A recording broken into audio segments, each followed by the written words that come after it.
What's up? This is your boy Kente from Class Dismissed. Hey, this is Danielle Martezino. Hey, this is Katie Coster from Class Dismissed. Hey, this is Nakia Burrise. You are listening to our interview of Class Dismissed With Elaine Goodman On Gogoodman. .com.au. Check us out. Woo! Listen. Yeah. Check us out. We did it. One take wonders. I read that you were introduced to musical theatre in elementary school. Who introduced you?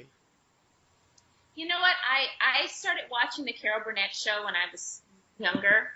I loved Carol Burnett. I would do these little skits and sing these little skits in front of my family and perform and things like that. And I just loved performing. So Carol Burnett was definitely an inspiring show for me. My dad sings, my uncles sing. So there wasn't a lot of singing around in my house with the exception of me, but I would say Carol Burnett, Janet Jackson, the Jacksons, Mariah Carey, all of them kind of inspired me. Oh, that's a good range. I would say. You have a background in acting, acrobatics, singing, dancing, and modelling. What was your order of favourites as a kid or as a teenager? Oh my goodness. Let's see. I would say acting would be first. Dancing would be second. Singing would be third.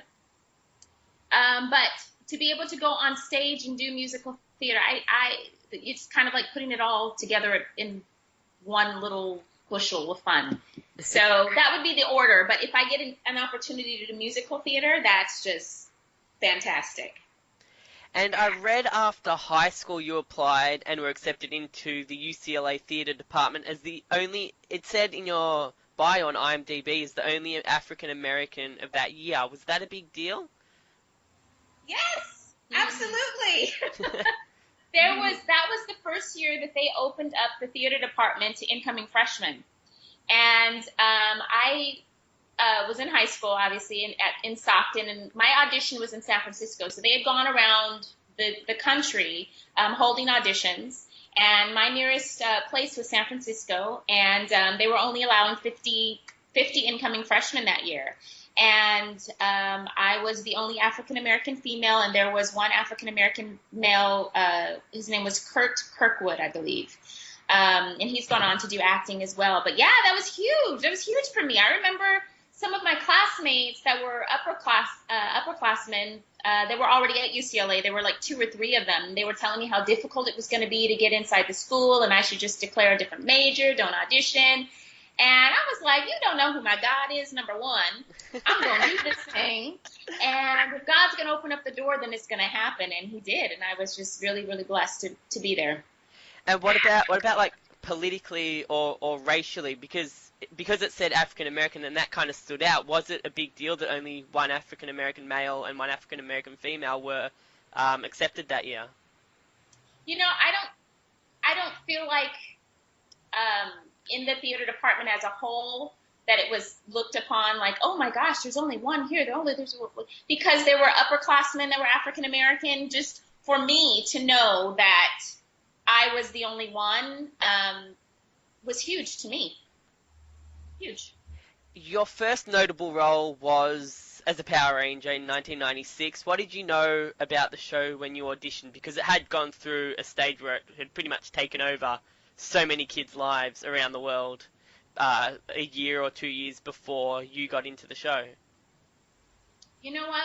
Because I was at UCLA at the time, I didn't watch a lot of television. I'm just going to be honest. I did not know what Power Rangers was. I auditioned for the show. I remember going to the audition. I didn't know, in the midst of me auditioning, I didn't do enough research. At that point in my life, I had gone to several auditions and I wasn't, booking the ones that I wanted. And I remember that particular audition. I went in, I just did what I had to do. And I remember I threw the script behind me and I took off driving and I was like, I'm not going to worry about it anymore. I'm not going to think about it. Then when I got a call back, I was like, well, let me research this a little bit. Then I got the third call back, and I was like, oh my gosh, I really need to know what's going on here. Then I found out, it was a hit show, and I hadn't met any of the cast at that time. But then for my screen test, I met Catherine. My screen test was with Catherine. So there were 3 of us, and I later found out that they had actually asked Catherine who did you feel most comfortable with? And she said me. I don't think that's the reason she would say that's the reason I got the job, but, but yeah, to answer your question, hopefully I answered your question. I kept talking.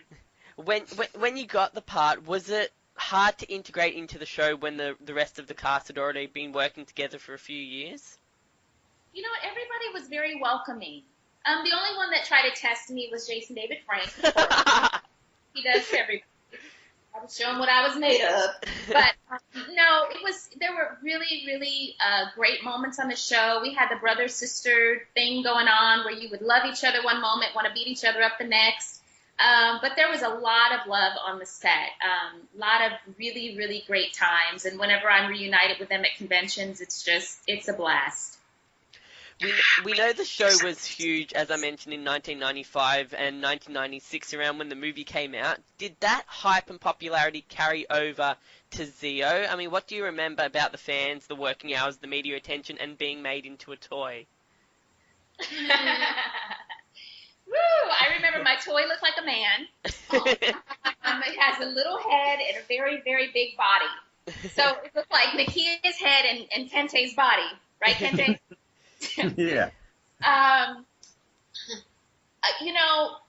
think Mighty Morphin was, huge, and it's still huge today. It was the original, the start of Power Rangers. So for a lot of fans, it's like, I love the original. But seeing that Zeo came right after the original, I think its popularity is still pretty high, but not as big as Mighty Morphin. And I'll take it. I was in the last episode of Mighty Morphin. That's what makes me feel good. So I could say, hey, I had a foot in Mighty Morphin series and 2 feet in Zeo and Turbo. Now, because we've got some fan questions and quite a few of them are about Power Rangers, we'll move on from Power Rangers. And since then, you've appeared on some pretty big shows, including Boston Legal, Sabrina, Rules of Engagement, The Middle, Melissa and Joey, just to name a few. Looking back, were you ever worried about getting typecast as a children's superhero? That's interesting you say that. You've asked that. When I was on the show, I had gone back to UCLA to visit a few of my professors, and one of my professors, I won't say his name, had warned me and said, you need to get off that show as soon as possible because you're going to be typecast. And for me, I was like, this is a job. I am not trying to get off of a show. And I don't feel like I experienced that when I left the show. I don't feel like people looked at me and were like, oh, you were on Power Rangers. I still have to hold my own when I go to an audition. It hasn't exactly opened any doors for me. It was a long time ago. But no, I don't feel like I got typecast. In that list I just mentioned of other shows you've been on, there was a lot of big names, and there's a lot more that you've worked with as well. Who stands out for you over your career through the 2000s that you were most excited to work with?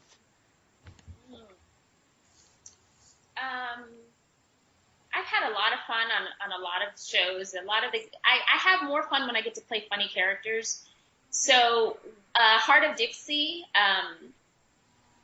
the recurring role that I had on there with the Pritchett sisters, the young lady that played my sister Nicole, working with her and the cast. I was actually reunited with one of my UCLA friends, Cress Williams, who was a series regular on Hart of Dixie. So it was really great to see him and to do several episodes with him, and also to be Rachel Bilson is such a sweet young lady, really, really cool. I have to say, also, a few years back when Samantha Who was on, and Melissa McCarthy wasn't as known as she is now, my scene was with her and with Christina Applegate and I can't remember the father's name from Transformers, but they were just I just remember just standing there watching them work and just being in awe of how talented they all are. And Melissa McCarthy is such a sweet woman. Such a sweet woman. She really stood out in my mind as well. So it was just, yeah, my whole scene was with her and Christina Applegate and all of those. So I would say Hart of Dixie and Samantha Who. You seem to take a little bit of a break from acting between 2001 and 2005, assuming that was to raise your young son. What challenges did you face diving back into the industry after a 4-year break? It's like starting all over again. It literally was. Also within that time, I was diagnosed with a lung disease, sarcoidosis, and I had taken, that also took me out of acting for a while because I was on so many different medications and I looked like I ate myself because I just blew up so big off the steroids. And I was going to actually take a step away from acting and not return. So when I decided to come back after, praying and everything, and then I was blessed with a clean bill of health, I'm in remission and have been in remission since 2008. It's definitely starting all over again because a lot of the casting directors that would call me in straight to producer or whatever are not around anymore. And so I've had to make new relationships, and even some of those relationships don't always get you in the door because the casting director may love you, but the producer may not, so it doesn't even matter.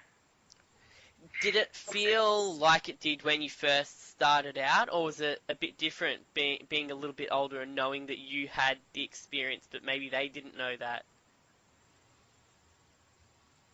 Sometimes it feels like I'm starting all over again, like it's from the very beginning, like I haven't been in the business for 20 years, because you have those auditions, and you guys could probably say the same thing. You have those auditions where you feel like, oh my gosh, am I an amateur? I just forgot all of my lines. I just walked in there and it's, a few lines and I couldn't even.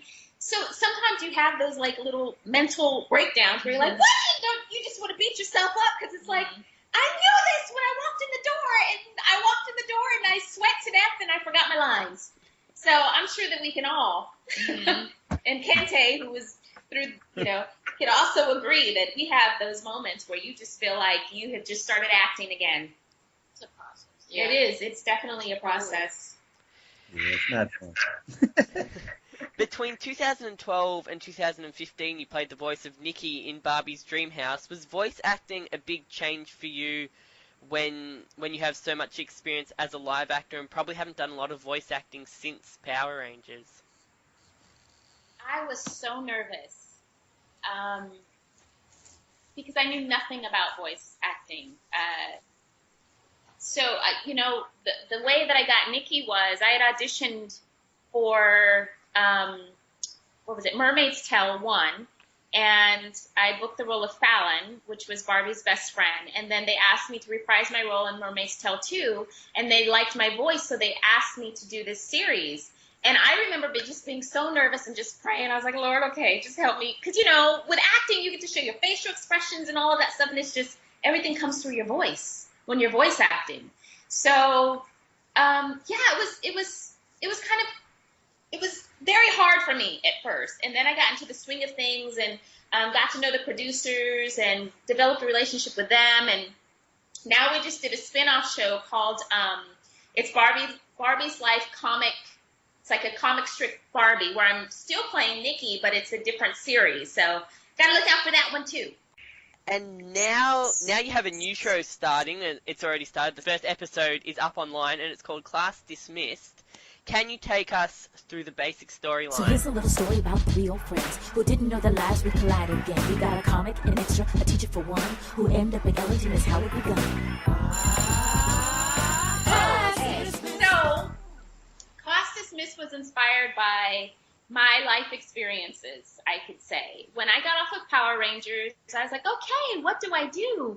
You don't automatically get an acting job right after you come off of a television show. And so my mom had made the suggestion of, why don't you substitute teach? And I was like, I don't know if I want to substitute teach, but it allowed me to still audition and still have the flexibility. So I started substitute teaching. Through my substitute teaching experiences, I taught in South Los Angeles, and a lot of the kids rule the classroom, to say the least. So you have to step up and let them know who's boss. So just out of my experiences, I wrote down so many different things, that just laughable scenes that nobody would believe unless they were a fly on the wall. And so I took that experience and I created my first show, which was called Crazy Days. That was back in 2009, and I wrote it, created it, and I didn't feel like it was as funny as it could have been. So Thomas Lazar, who's been a friend of mine for years, actually a friend of mine and Kente's, I was talking to him about my show, and he was actually in my show Crazy Days, and I was talking to him about, what I wanted to do, and he was like, I write, and I was like, no, I didn't know you write. And so I told him what I wanted in the characters, and I see myself in each of the characters, in Nancy and in Anne and Kente, excuse me, not Kente, BJ. I'm not a comedian, but I like cracking jokes in front of my friends and things like that. So it's based off of my experiences in life, pretty much. And my character Liz is very much me. In Crazy Days, she was actually a substitute teacher who was pursuing her acting career. In Class Dismissed, she's a one-on-one to the school bully, Timmy, who is probably one of the littlest ones in the classroom, but he happens to be the school bully as well. So it's laughable characters, fun time. What happens in the teacher's lounge stays in the teacher's lounge, and I've just been really blessed with a really, really great cast, and Kente and Danielle and Katie and all of the supporting cast as well. It's been a lot of fun. And can I just say, after watching the first episode, from the theme song to kind of the setup, it's kind of a mix between a bit of maybe Fresh Prince of Bel-Air and Saved by the Bell. It's kind of got that 90s ring to it. Was that kind of an aim? Totally. Yeah, you're right. It is. I wanted a show that is family, but I just want clean content. I want families to feel like they can watch it with their kids. But yeah, you hit the nail on the head, and Danielle and Katie are sitting here. Yeah, that's right. Yes. So, can you tell us a bit about your character, Liz? So, Liz has been, a struggling actress for a long time. She hasn't even gotten, one-liner roles. So right now she's a background actress, and she's kind of fallen into this, what would you say? Slump? Yeah, that's the word. This slump. Where it's like, okay, well, what do I do? I'm not making enough money as a background actress. What do I do? So Anne and Liz have been friends since childhood. Actually, BJ, Anne, and Liz have all been friends since childhood. And Anne, who's an incredible teacher at this school, makes the suggestion, this is backstory, by the way, makes the suggestion to Liz, why don't you come work at my school? And she doesn't really want to work at her school. She still wants to pursue her acting, but she realizes that her acting's not going anywhere, and that she can, if she has an audition, she can leave Timmy, or she could try to persuade her friend Anne if she can leave Timmy there and go off on these auditions, which it's going to happen quite often during the show. So she's a bit, how would I describe Anne? It would be me. She's can be weird at times, very comical, very fun-loving, doesn't like Nancy one bit, feels kind of sorry for her. BJ and her have this, I wanted a relationship similar to Martin, Lawrence, and Pam on the Martin show. So where there's like a love-hate relationship, but they love each other, but they're going to bicker a lot. So I don't know if did I give a clear description of my character? Okay, great. Absolutely. Now, Danielle Montezinos, did I get that right? You did. Okay. You do a bit of stand-up comedy yourself. What are your comedy roots, and how did you get influenced by comedy? Well, I haven't done a ton of it, okay? Just putting it out there. But I did some in New York, and then I got busy with other things, and then I started doing it again here, and then I got busy with other things. So that's kind of how that goes. But I grew up in the 80s, and I was always pretty, influenced by a lot of the 80s comics. And then in the, like not anywhere as dirty as like an Eddie Murphy, but like those type of people. I guess I was watching Saturday Night Live pretty much since I was 5, so I grew up with all of that, you know? And then when I was older, I would watch a lot of like Kathy Griffin and Sarah Silverman and just a lot of female comics out there, and I don't think they're starting to break through now, especially with like Amy Schumer and all that, but it felt like there just wasn't a lot of female voices out there. So, and I'm kind of an angry person. I don't mean to be, it just happens that way. It's probably from living in New York for 20 years. Yeah. It will do that to a person. So I just felt it was very cathartic to get it out that way through comedy.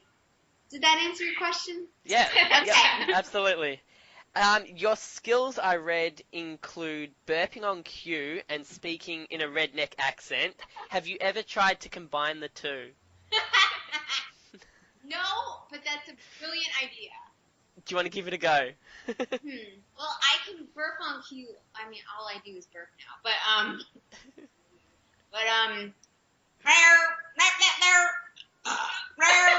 come get my hog out there. Yes! My God, wow. And we're probably bright purple right now.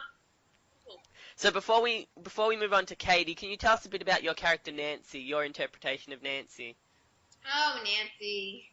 I see some similarities, although Thomas and Nakia keep saying, "You're so Nancy," but I think I'm more like Anne, actually. But she takes teaching very seriously. Like, this is her whole life because she doesn't really have a social life. And she's kind of one of those people that is insecure about that, so they try too hard and they're very arrogant, but she doesn't have a filter, so she doesn't really get that it comes off as arrogant and people don't want to be around her.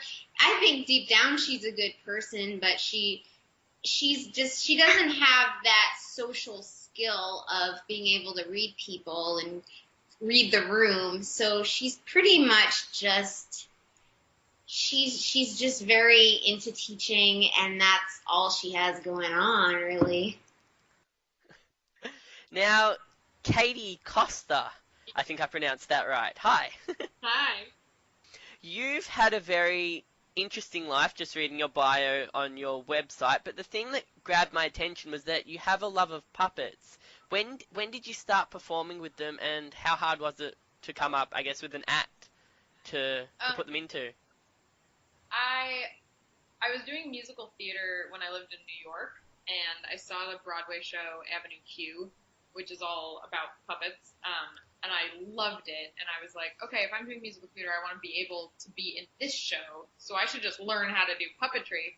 And there was this great place called Puppet School in New York, so I took their television puppetry class, and I just loved it, and I bought a puppet and just started, like, messing around with it, and my poor roommate in New York had to deal with me, like, poking my puppet's head into her door and being like, hey! But she was a good sport about it. And then I started doing improv also in New York, and then I really wanted to combine the two. So when I moved out to LA, I founded a musical puppet improv group called The Sound and the Furry, and we have a monthly show at Second City Hollywood, which is a ton of fun. So we just make up an entire musical with puppets, like, every month. So we need to be invited to that. I know. Are the puppets gonna get a role on Class Dismissed? Oh, I don't know. We'll have to see. Maybe Anne can incorporate that in her classroom. She totally would. I did some, like, after school teaching, and I did use the puppets with the kids, and they really enjoyed that. Although I noticed the girls wanted to pet the puppets, and the boys wanted to punch the puppets. Like, this was a trend that disturbed me. I guess there's an age where kids... What's the age where kids don't want to listen to puppets anymore?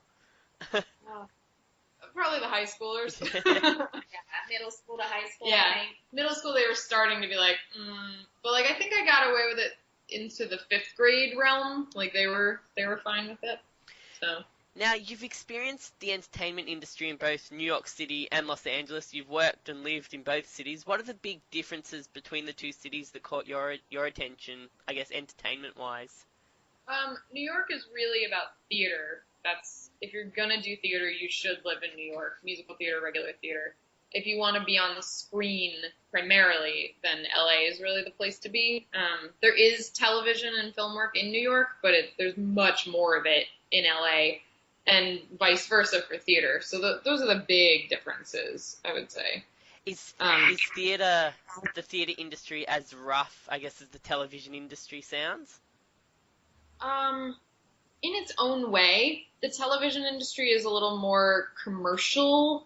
Like, it's partially at least what you look like, and you have to brand yourself and that kind of thing. Whereas the theater industry is, your skills have to be like so sharp and on point, especially if you're doing musical theater. Your acting and singing and dancing have to be just so competitive. It's really tough. Unless you were on American Idol. Yeah, unless you're on American Idol and then you just breeze right in. Yeah. That was a trend I noticed there. Yeah, that's true. Can you tell us a bit about your character Anne before we move on to Kenty? Yeah, Anne is Liz's best friend, and she's very into yoga, so she's kind of hippie-ish, but she's also pretty grounded. She tries to be like the practical one, and she knows that Anne is always going to try to foist her work onto her whenever she gets an audition, and at first she tries to protest, but she wants what's best for her friend, so she's going to help her out. But yeah, they've got this dynamic going. So that's kind of, she expects it, but she's not crazy about it. But she still loves her. So. Now, Kenty, I apologize for the wait, but let's move on to you. Yes. You also work as a stand-up comedian. You've done maybe a little bit more than Danielle. When did you start out as a comic? I started out as a comic I also went to UCLA, but I didn't know Nakia was there.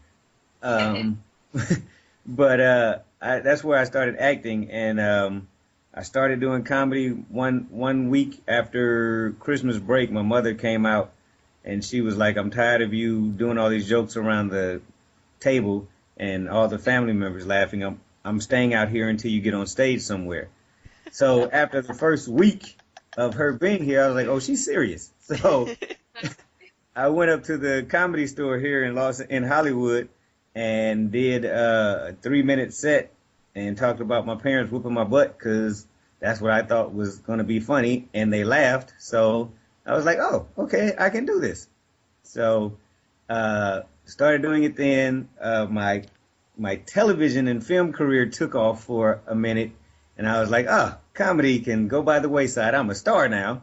And then they had the actor strike, and I was no longer what I thought was a star. So I went back in 2008, started back from scratch with comedy, built a whole new set, and, been touring and going on road shows, been to Japan and Canada and all over the United States, making people laugh. So, have you got a plan to come out to Australia?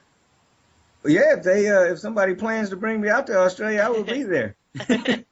Yeah, we have some good comedy places here as well, which is good.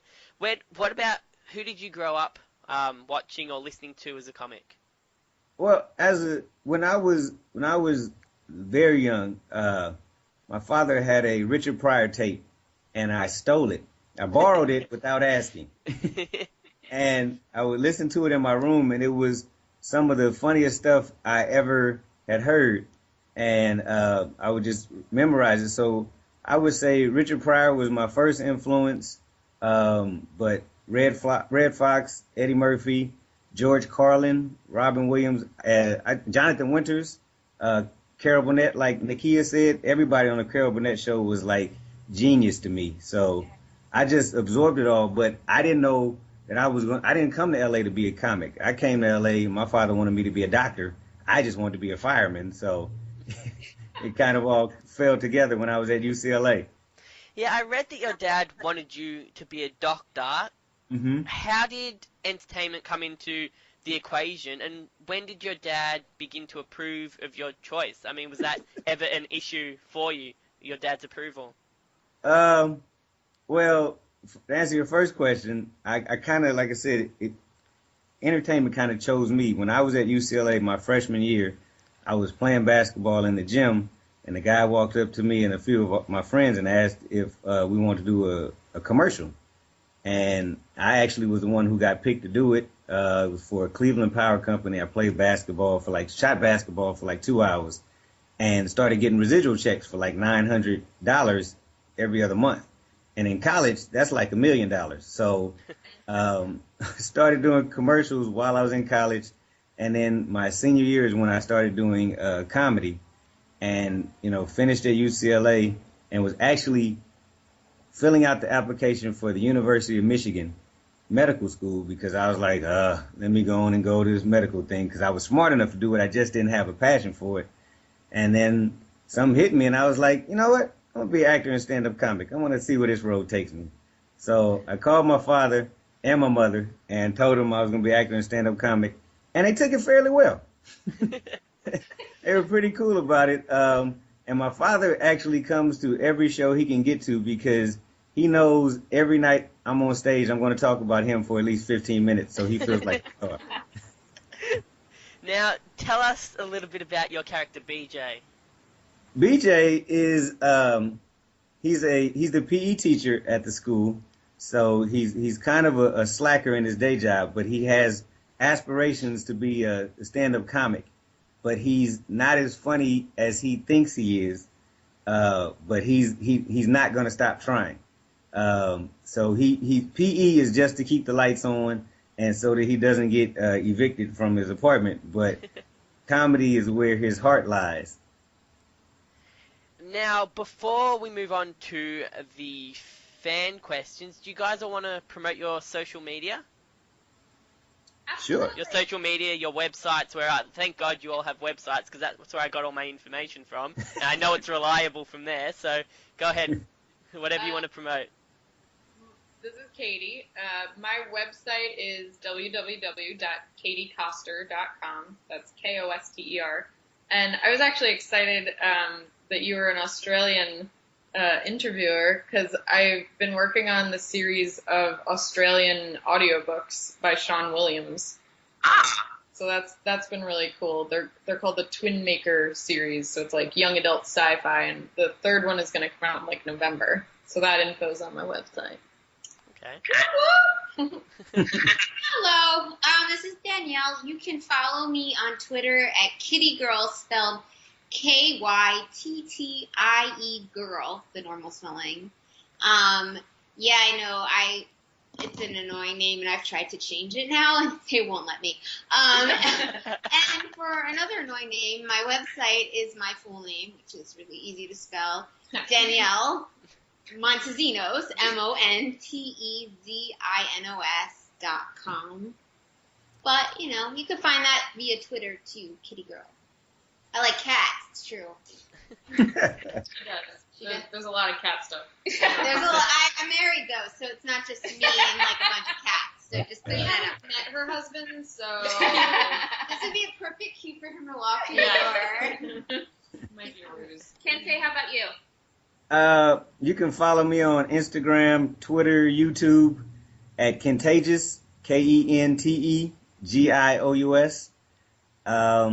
My website is kentescott.com, KENTESCOTT.com. If you're in the LA area, I have started a Contagious Comedy Boot Camp where I help aspiring comics write a 5-minute set, perform a 5-minute set, and showcase it at a comedy club in 6-week sessions.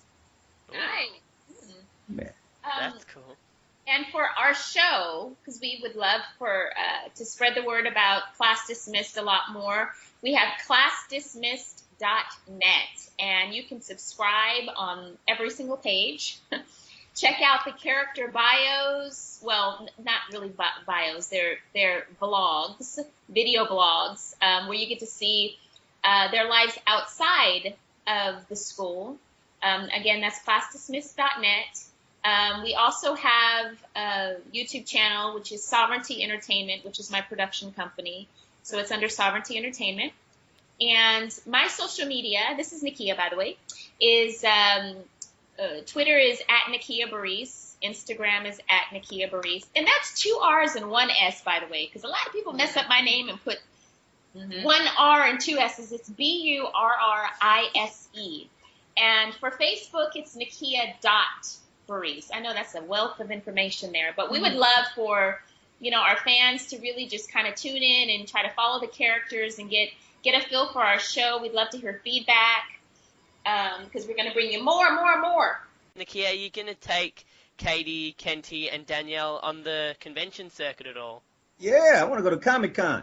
That is so funny that you said that, because I was just having a conversation with the ladies here, and I didn't get a chance to talk to Kenty about that. That's one of the goals for the show, is to get us out there and to get the show out there and get us to traveling. So yes, that is one of the goals. And don't get scared of the Power Ranger fans. Some of them are pretty crazy, but they all have a good heart. Yes, they do. Absolutely do. Now, fan questions. So, this one's from Unleashing Beatmatic from New Jersey. And the question is, did you guys know each other before Class Dismissed was ever written? If not, did you guys meet through the production, or had you heard of each other?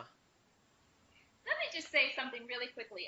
Unleashing Beatmatic is so awesome. He is so on my page all the time, and he's so involved with yes, he's been such an absolute blessing with sharing our show and all of that stuff. Nice.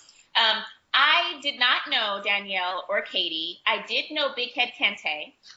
I've worked with Kente several times in shows that we did at church, but for some reason, and I know he's mentioned this before, I didn't think of him for this role, and I don't know why. It was times. I found out about the role after the auditions. Nakia and I have done movies together, plays together, hung out together, had a barbecue together. You even went to the same college. Yeah, even went to the same college. When it came to a comedian, play a school teacher, I wasn't thought of. I'm so sorry. That's funny because the callback, I thought he was like a ringer. I was Me like, too. oh, it's not have these other guys reading for BJ. Me Like too. this guy Me too. Kente is obviously, it was written for him. Yeah. Like, Because we were at the callbacks, and I actually saw all the callbacks because I was the only one reading for Nancy. And Kente read, I was like, oh, that's the guy. yeah. Why are the other people even? Well, you notice that they didn't, and this is out of respect for all actors, because I know that we all have great days and we all have No, not that they not It did wasn't a great that they job. were bad. Right. It just It was wasn't. just like, oh, this is him. Yeah. Yeah. It was It so, is. after he read, I was like, what the? Yeah. Oh my gosh, where have you been all my life? And he's like, right here. down the street. Yeah. No, and it wasn't that they weren't talented No, at they were all. funny. Husband. See, Oh, proof of she does husband. have a Oh, her husband. husband, or she paid some guy. But yes, no, I knew Kente, but Danielle and Katie, actually the rest of the cast, we didn't know. Everyone else auditioned. Well, everybody auditioned, but I did have a relationship with Kente. But that didn't help. Yeah, exactly. That was not in my benefit. From this question's from John from Valdosta in Georgia. I heard there was a scene that was cut from the Turbo movie that had you and Johnny Youngbosh in it. Can you tell me about that scene? There were several scenes that were cut from the movie. There was an awesome an awesome campfire scene. There was some really great fight scenes that were cut. Well, I wouldn't even say halfway through the movie. I think maybe a quarter through the movie, we had a switch. Our director was replaced with our executive producer, Mr. Shuki. So when he took over, things changed, and some of the scenes that were originally there were no longer there. So there was a lot of missing footage that never made it on video. So Yeah, I can't even, I mean, I know that the fighting scenes were so awesome. Koichi, who was our second unit stunt guy, oh my gosh, it was just, he had me looking like I was a martial artist to the T. But all of that got cut, and the campfire scene was great too. So, yeah, there were a lot of things that were cut out of the movie, unfortunately. Was it hard for you to pick up the martial arts when you didn't have a traditional martial arts background, but you had the acrobatics background? No, This isn't a fan question. This is just off of that response. Oh, no worries. You know what? All of the girls that came on, at least in Mighty Morphin that I'm aware of, and Zeo and Turbo, we were all dancers. I think Amy Jo Johnson was a gymnast. Yeah. Yeah. So all of the guys were in martial arts. All of the girls were either dancers or gymnasts. And we had to learn different fighting techniques while we were on the show. But it wasn't hard. It was a lot of fun. It kept me in shape. I need to go back and do it some more. Aaron from Baldwin Park in California wants to know, were you the first choice to be the Yellow Turbo Ranger, or was there somebody else who didn't quite work out? I was the first to be the Yellow Turbo Ranger. As far as I know, I was. Because it went from Zeo right into, he did the Turbo movie, and then we did the Turbo series. So I wasn't being replaced. Not at that time. Prima from Italy wants to know, and we can extend this question to everybody, what's your favorite dessert or candy? Ooh. Are you sending us some? Oh, do you want me to send you some Australian? I can send you a packet of Tim Tams. What are What are those? They're just like, they're chocolate, I guess, biscuits. Not quite biscuits. You put them in the freezer. How you explain them? They're like chocolate covered, I guess. Yeah, they're like biscuit. They're like crumbly, biscuity, but the chocolate holds them all together, and they're really good. If you poke a hole through the middle of it, you can like use it as a straw to drink stuff. And Wow. yeah. Sold. I'll give you my address. Yeah. Yeah, let me know if you want me to send you a packet. They might be a bit melted after the 2-week journey, but yeah. We'll work it out. Yeah, we'll figure something out. Or if you ever come to Australia, I can show you some foods and some places. Yeah, no, that's good. What is Vegemite? No. I don't know why every Australian promotes Vegemite. I don't like it because it smells horrible, and I've never tasted it. It's basically yeast. I think it's just yeast. Yeah. And there's a couple other things in it. I don't actually know, but the main ingredient is yeast. I think it has some kind of Yeast. relation to alcohol. Maybe that's maybe that's the yeast. But it doesn't smell very good and it doesn't taste very good. But every Australian promotes it when they go or to go to America. Well, my favorite candy would be Snickers. I just love Snickers. Okay, nice and traditional. Yeah. Are we supposed to do dessert as well? Oh, candy or dessert. Oh, okay. Then, yeah, I'll just stick with Snickers. I love chocolate chip cookies. Me too. But they have to be like bakery or homemade. Like I don't like the packaged kind unless they're like, I don't know, I'm really snotty about that. But at one point, when I lived in New York, I felt like I should write a cookie book because I felt like I tried every cookie in the city. Do you like that's a lot of cookies. Oh, not all at once, but over the years. Well, I have a major sweet tooth, so I love all desserts except for chocolate. I like white chocolate. I don't like regular chocolate. Yeah, like sweet potato pies, cheesecake. My favorite candy is Jolly Ranchers and Red Vines and any bubble gum I can find. A sweet potato pie. That's interesting. Does that count as a dessert? It does. Yes. It definitely does. That stuff is good. It's like pumpkin pie, but it's a little sweeter. It's actually better. But it's better. Yeah. Okay. Love pumpkin It's harder to pie. find, but yeah. Ooh, Interesting. I don't have an extreme sweet tooth. But I love Lindor Lindt chocolates. They're little round balls. Oh, yeah. The ones that are chocolate and peanut butter, that's just a wrap. Oh, those are so good. Yes. Oh my gosh. And The it's so mint hard to ones are find. so good, And the sea salt. Have you ever tried the sea? Oh my gosh. I had an They're addiction amazing. to those for a while, and then because they're not cheap either. No, and they're I had not. to cut myself off because also they're like they'll put the fat on you. They look innocent, but those suckers are not. I have a couple of bags at home. Do you guys have that chocolate there? We probably have chocolate and peanut butter in something together, but specifically, I'm not quite sure. But America has a lot more of a range than Australia. Oh, okay. Do you get American candy though? We have a shop somewhere. I think it's like a few suburbs away from my house, and it's called USA Today. They have a lot of American foods. They wouldn't. I haven't been in there before, but if I went in there, I probably wouldn't be able to get out of there. But yeah, no, I guess it's just the worldwide stuff that's kind of easily available. The usual stuff like the chocolate bars and like hot chocolates and all that kind of thing. And just everything is, bakery made. Everything that's bakery made is kind of normal. There's nothing really outrageous that we produce here that I know of. If that answers your question. Yes. Josh, see, this can go both ways. Josh from Valley Springs in California wants to know, I'll just read this because it doesn't quite make sense.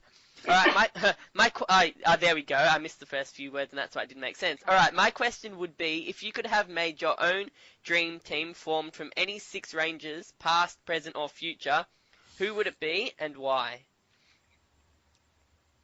And that's from Josh. It would probably be all women.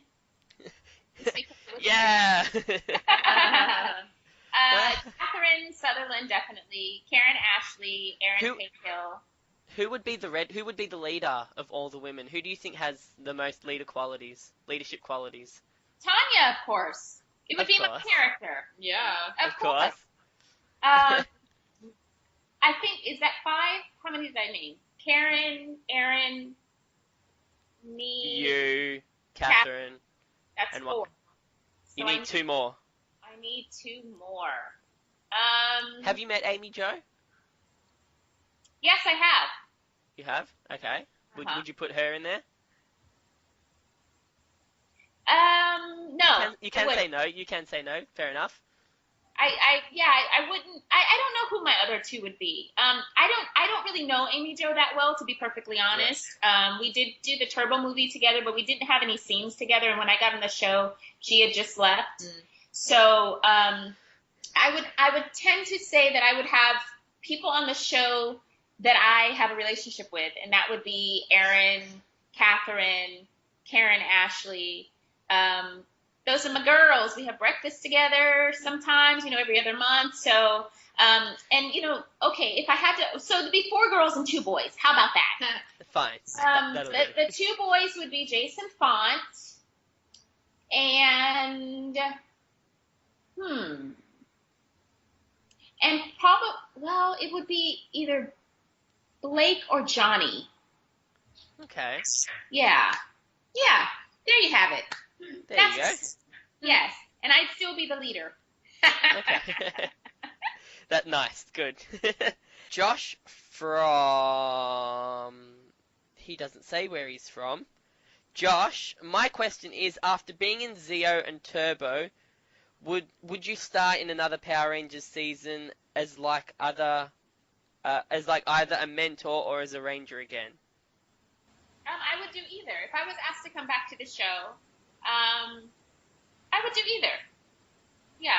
I would probably want to be a Power Ranger. That would be fun again, but I just have to get back into shape to do the fighting scenes and all that. But I think I would rather be a Power Ranger than a mentor, but I'm probably too old now, so I'd be a mentor. Did you prefer the morphing line, it's morphin' time, or shift into turbo? Another one just from me, just off the top of my head from, listening to your other answers. Let me think about that. Morphin' time. Shift into turbo. I think shift into turbo is, it's just the way it slides off your tongue is a little bit more interesting. But I don't have a preference. Either one. Shane from Penrith in South Penrith in New South Wales, which is in Australia, which is a couple of states above where I am. Okay, Nakia, what was the funniest thing to happen to you on set of Power Rangers? The funniest thing. Probably, well, I don't, we had a lot of funny things happen that I can't even think. We get asked this at the conventions, and I can't always remember them. I know that when I first got on the show, the first episode when I was wrapped in the African garb, I wondered why I didn't have an African accent coming from Africa. But we've kind of come up with the story behind that. Well, in the first episode, we're supposed to walk into the vortex or something, and we go through this slime, and we have this green slime on me. But as I was walking, I fell, and I ripped my African garb, and it was embarrassing because I was new on the show, so I was only there for like a week, and I'm already falling. Everybody's cracking up, so of course I'm laughing with them because it was pretty funny. So that was fun. That was embarrassing and fun. But a lot of the guys used to play a lot of jokes. Well, mainly on Catherine. That was really funny. And she'd be like, "You guys," and Catherine's from Australia. Yeah. So her accent, it would be funny because they would, David Frank would always be like, "I can't," because Catherine would be like, "I can't," and he would try to sound like her. But yeah. So anyways, there were a lot of practical jokes played on set. Jimmy from Massachusetts wants to know, Mike, what was the most, this is kind of a bit similar. What was the most funniest moment in filming in both Zeo and Turbo? That's a bit similar to the last one. It would be the same thing. All of the practical jokes that were played, all the moments of laughter. I would say Bulk and Skull were the culprits. They're the ones that did most of the jokes. They had done one day when we were on set. They took all of Catherine's furniture inside of her. What is it? Trailer? Inside of her room, inside of her dressing room. Took all of the furniture out of her dressing room and put it in someone else's dressing room.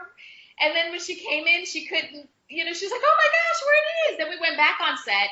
They had taken all of her furniture, put it back inside of her room, and taken the furniture from somebody else's room and filled her complete dressing room. And then when she came in, she couldn't even open the door. This was all in the same day. So just to give you an idea of some of the jokes that they used to play on her, and we couldn't help but laugh.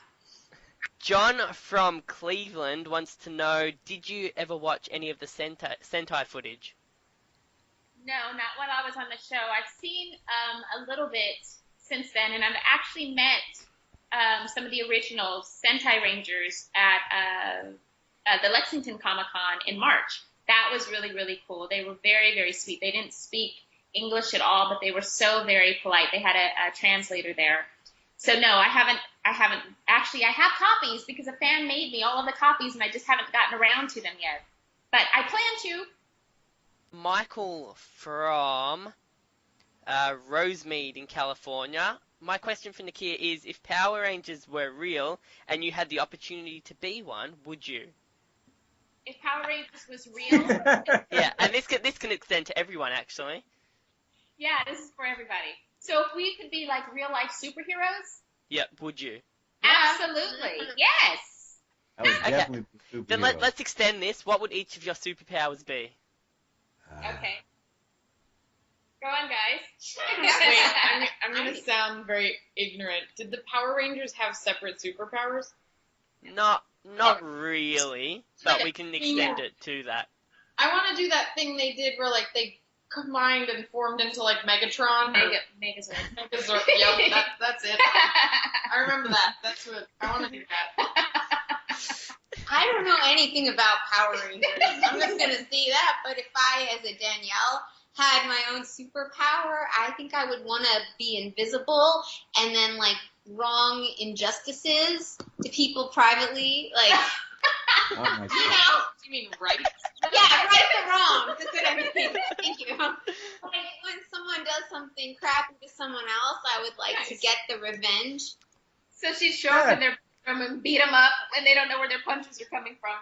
That's Like something like that, or someone caused a car accident. I would like to let them know what they did and Retribution. I don't know, like Justice Girl. Nice.